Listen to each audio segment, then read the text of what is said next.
This is your weekend market review for Sunday, July 30th, 2023. Let's go.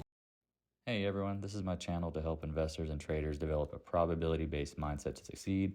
Also try and keep friends informed of what's going on in the markets and the economy, and also a little real estate content as well. This is Dan Max at eXp Realty, aka the Trading Agent. This is your daily market recap for Sunday, July 30th, 2023. Another wild week in the market. Up and down, getting really volatile as we came into the end of the month.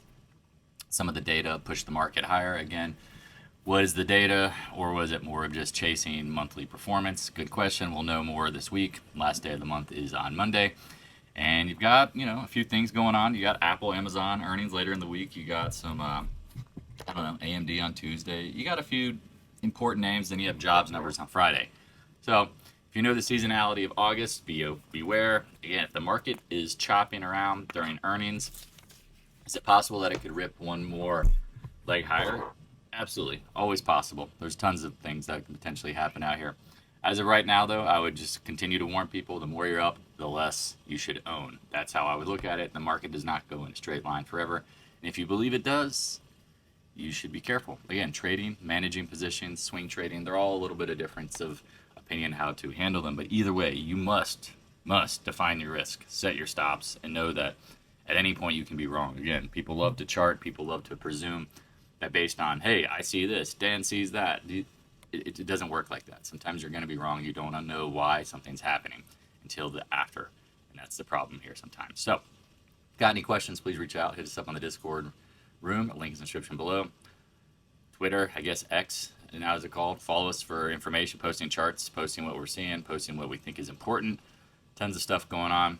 Interesting. 340 U.S. firms filed for bankruptcy this year already, just in the first half of the year. BlackRock CEOs dumping big amounts of shares. Yeah, things are not cheap. Please be careful. Hit us up, YouTube, like, subscribe, hit the notification bell, doing live chats here and there.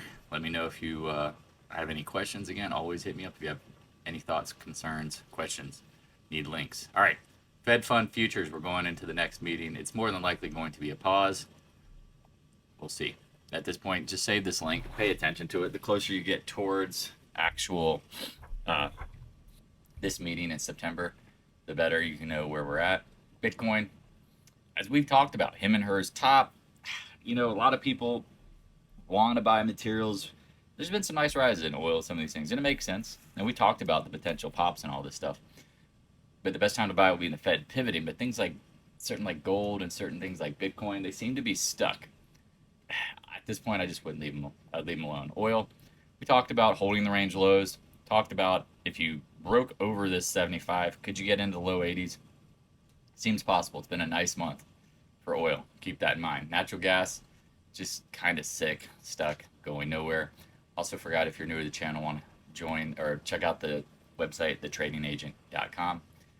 Tons of information, back to basics, real estate, all sorts of fun goodies for you to learn. And if you need, check it out. All right, dollar actions. We talked about the volatility in the dollar is kind of what you need to look for before you can expect really the market to go too crazy. At this point, where are we at? Just kind of seem to be stuck in between ranges. That's how I look at it. 27, low 27s to 28.60. I know it's a decent little range, but at this point, I don't really expect a ton. And when I say expect a ton, just, for the market. As long as the dollar seems to be stable, I don't know if the market will dump. TLT, this is one of the ones I've been pounding the table on. I think you can buy bonds down in this range. I was talking about this many times. You can start buying down here in the 98, 99 range. Could it go a little lower as a trap? That's always possible. That is always possible. However, I think the Feds will be raising rates, or just the perception of it is leading to what? Slower growth in time. Remember, raising rates has a 3 to 6 months horizon for which they actually affect the market and the economy. So think about it. We're trading based off of rates from earlier in this year. As of right now, I think economic growth will be slow. And I know inflation has picked up slightly, but do I really expect it to stick if economic growth continues to slow? No. I'm seeing a ton of issues. And again, real estate, commercial real estate, supply chain issues. bankruptcies. You have, again, the yellow trucking service. I mean, there's a shitty run company. They went out of business. I mean, look at the inner cities. Things are not that good. But market can hold up based on liquidity. That's the question here. So watching the bond market, dollar market, watch for volatility. I like bonds down here. The VIX, man, new close. I said a close like in between, not a new close, a close in between this big candle. I would keep an eye on this because this candle right here is a go with. This green candle from Thursday, you go with. And when I mean go with, goes over, market should go get more volatile. Gets below it, market could get less volatile. Maybe the market has a little more rip higher. VIX, wide and loose, same kind of thing. I'd watch this candle. Watch these candles. SPY, what do we see, guy? Red candle on Thursday. We talked about the Thursday post. FOMC is usually the day that matters. Open high, close low, inside day on Friday. Just keep an eye on it. Tech, some more AI news. However, not making new highs, but trying to attempt. I mean, could it fill the gap? It's always possible. I'd keep an eye on this stuff. IWM, we've talked about chopping at the highs. This candle is another one that I'd watch. Again, a lot of these Thursday candles looks like a double top. Please be careful. DIA, been holding up pretty well, right? Watch Thursday's candles. I'm telling you, they're really important. Gold, as we told you, please take profits in the mid 180s. Pulling back, choppy. Again, I like gold when the Feds are going to pivot. We've talked about the rally from July. Talked about seasonality again. I know gold, do trading this stuff for a long time. Second quarter is usually crap. Talked about a July rally because it's oversold. July seasonally bullish. Now going on post-July, I would probably just let it play out. I think it's going to chop around. Be careful, though. Either way, I'm not short or long, but I'm waiting for bigger dips to buy. Silver, same thing. Rallies up, fails. Don't expect much. This is the problem with the gold. I just don't like how the miners are acting. Got miners lead. Miners don't look very bullish. That's all I can say. Thursday candle was an absolute smasher. And now we barely rally on Friday. Please be careful. GDXJ. Watch it. Not too excited. Again, junior miners leading down. I'm trying to explain this to people. Like, the miners, the best time to buy them will be the Fed pivots. And when the Fed pivots, the liquidity comes in, people jump into the stuff. Until then, the stuff could be an absolute trap, chop, just game. AG hitting some levels, failing. AEM had earnings on Thursday. Open high, close low, not ideal. I mean, a lot of these names just don't look like they're going anywhere fast. Newmont, here's its earnings, chopping around. It just doesn't look good, folks. PAAS, chop, chop, chop, chop, chop, chop. Nothing. I mean, they're just big trading ranges. If you want to trade them, feel free to. Again, at this point, in between spots, I don't think I'd really have much interest in trading them. Taiwan saying, let's get into tech. Some semi news, just watching the 20-day. Again, I think this is a head and shoulders top. Just a matter of time. Micron, some China news, tried to rally on it, gaps up, fills the gap. I would be watching this. I mean, I think these are a lot of these has good short spots. AMD has earnings on Tuesday, so I'd probably leave it alone. Any rise, I think, is a short. NVDA chopping in this big channel. As long as it holds above the 20-day, I still think it could go higher. Intel on its earnings. I mean, were they really great? I don't know. But this isn't the candle you want to see. A doji on a retest. I mean, you have clear references for shorting. SMH retesting the highs. Another doji. Again, all these names look a little suspect. Adobe up and down with earnings. Chopping around. Patience. Apple clearly isn't going anywhere until earnings. Holding up. I mean, again, as you come into earnings on Thursday, if it's up, dangerous. If it's flat, you never know. Again, at this point, I think they're going to miss big because I don't think their phone sales and computer sales are going to be good. But who knows about their what do you call it? Not software, but their business sales are going to go. All the stuff they're interconnected with business. I can't remember the enterprise software stuff. Amazon, talked about the shorting up here. Again, going to earnings, talked about the 50-day area being some profit taking. If you didn't take any profits in the shorts, well, all right, well, maybe it comes back into that high. CRM, we talked, this is another one that's just, in my opinion, going to... CEO sells hundreds of millions of dollars worth of shares, makes a new high, looking a little choppy up here. Do you trust it? No. Guggenheim talked about shorting up here in the 131s. I don't really like this close, but the volume is what's suspect as hell. You've got selling up here, and then you close higher. I mean, define your risk. Still have the short on. Again, layering in the 131s, 132s, not ideal. Meta rallied back. Some people talked about shorting it. And this is where, again, where we always talk about don't be surprised by chops and retests. Don't be surprised by chops and retests. Say it again. Do not be surprised by chops and retests, because that's what happens. Even at lows, the market doesn't necessarily V-top. You say this 1,000 times. I mean, I get so many people going, you said this and this top and that. And then it's like, yes, and I say this in every video. Do not be surprised by choppiness. That can happen. So watch Meta up there. Microsoft chopping under the 20-day, 50-day. Said it needs to hold it. I mean, it looks very distributive up here. It's just a matter of when, in my opinion. NDAQ talked about this exchange is not going to have volume in time, and its reasoning is what?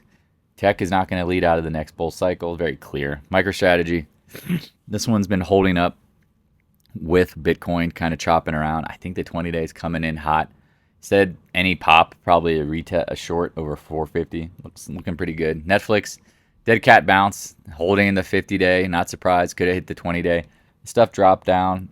Again, think about it. If the tech is rolling up, got a few leaders, got some momentum here and choppiness, I mean, it's hard to expect names to just fail. Roblox 37s clearly looks like support. Tesla, as we said, watch the 20-day for short. Maybe the 270s. Again, I think it's toast. It's just a matter of when. Just watch the 256 because it could trade in a range. Just keep that in mind. Materials. They rallied on China's stimuluses, the endless stimuluses. Again, these have names. Names have earnings coming up. Just be careful with them, okay? I don't know near term what they're gonna do, but they've had a nice little rally. Nucor, for example, had a nice little rally. I'd watch the 20-day. Caterpillar has earnings Tuesday before the open. Up here near the highs, this is tough. I mean, it looks like this is the right area to short, but you can't do it unless you have what? Hedges. The earnings, VALE, global growth name. We talked about this one hitting the 200-day, failing. Look at this. Kapow does not look good. I mean, again, global growth. It's tough to know for sure. Copper, this one's holding up really well. Again, we talked about this. Again, I am not buying this, but I'd look for buys on pullbacks. CCJ, rallying, holding up, right? Chopping up here. Kathy Wood's buying it. Do you trust it? Tough to say. Ag, as we talked about, there would be a rally. Please take profits up into the next resistance zones. You never know if it just fails and unloads. 200-day, we talked about all of these. They had capitulation moves at the lows. They looked like they had blown out. And you had the volume. Here you go, 100-day on Mosaic, NTR. They all look very similar, coming up into resistance. We like these names on big pullbacks. At this point, it's tough to say. Because, again, that stuff will get slammed. They'll throw the baby out with the bathwater. When the market pulls back and the feds do what? Announce that they're going to just continue moving higher. It's hard to say how long this plays out. Seasonality is going to get a little harder as you get into August, September, but we'll see. AA, chopping around, not much. XLF, keep an eye on this 35 area. Had another bank failure on the weekend. I'm telling you, this stuff is not, banks are not looking good. JP Morgan's holding up because everyone thinks they're running their deposits to them. This has been a nice run. Can't argue with that. Thought there's some shorts here, stopped out. Just watch it. The better short has been obviously Morgan Stanley, been pounding the table with this, the 95 area. Looks pretty good to me. Now, again, if the market holds up, do you expect some bounces this week? Don't be surprised. Come on. Goldman Sachs is another one we thought was a good short up in this area. Keep an eye on if it breaks below 350. It's probably going to start melting faster. KRE, another one. Talked about if it rallied, got over the 100-day. It did. Remember, hopefully people pay attention to the videos. We said this is a capitulation moment. Near term meaning weeks, months, who knows. Everybody was scared shitless in the financials. We rally back up. Now this area is going to be tough because you got some candles with some volume here. I don't know if we'll be able to rally over them. I'd watch the chop and then see where it goes from there. XBI, talked about this one chopping around. I mean, it should be leading tech, but it's not. But you do have a choppy range low, so could it chop from range low to range high? It's always possible. Solar. Again, I told you this. I think solar's junk. I think it's going to get smoked down in time. Again, oil and gas are rallying and the stuff isn't holding up. Government subsidies are not going to be around. Economy. People don't have money to spend on solar. Just sorry. Companies don't either. ENPH. Talked about this one. Gapping down. Watching what happens when it got below 150. Gap down. At this point, it's holding above it. Could this be a nice little trap and pop? Again, going into the end of the month, you don't know.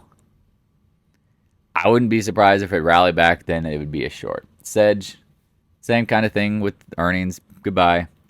But could it play a game down here, oversold? Because you go from 290 basically to 230.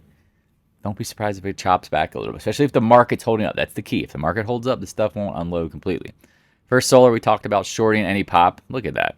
You got all. I mean, you got even above this range, which is crazy. But hopefully you're drawing this stuff and you saw it, and it's like, okay. Then it failed. Then it chopped around, held the 20-50 day. Again, I like these names big time. Short on pops. HYG can't get over the 75s. Let's end it with the oil and gas names. Check it out. Here you go, coming up into the range high on the USO. Don't really pay attention to it. UNG, we talked about this, stuck in the 6-7 range. I can't even open it up. XOP. Now, this is interesting because, again, oil and gas names. You had Exxon and Chevron, big names after the close. I'd be watching this area. We talked about this to be a good spot probably to take profits. Can they really rally that much more? Tough to trust it. ExxonMobil earnings on Friday. Choppy, sloppy. Again, this is just in a tight range. If this breaks below 100, it should get crushed. Occidental holding up. Talked about Buffett selling a ton of calls. He's probably at the 200-day just unloading. Not shares, but selling covered calls. Just is what it is, right? PXD holding up pretty well, right? 200-day. I'd watch this kind of game. It loves to go above moving averages and chop around. That's a repeating tendency. I'd keep an eye on it. EQT. Now, this is holding up.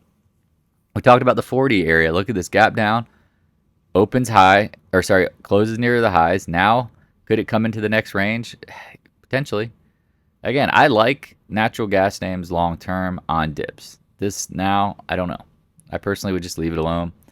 If you got it, raise your stops. Flex LNG, another one we like long term. We will be natural gas exporters, in my opinion. Chopping around, tight range. If you have any questions, please reach out. I appreciate all the love, the support, the generous donations. Again, in your mind, if you have any specific questions of why you're struggling, please reach out. Here to help.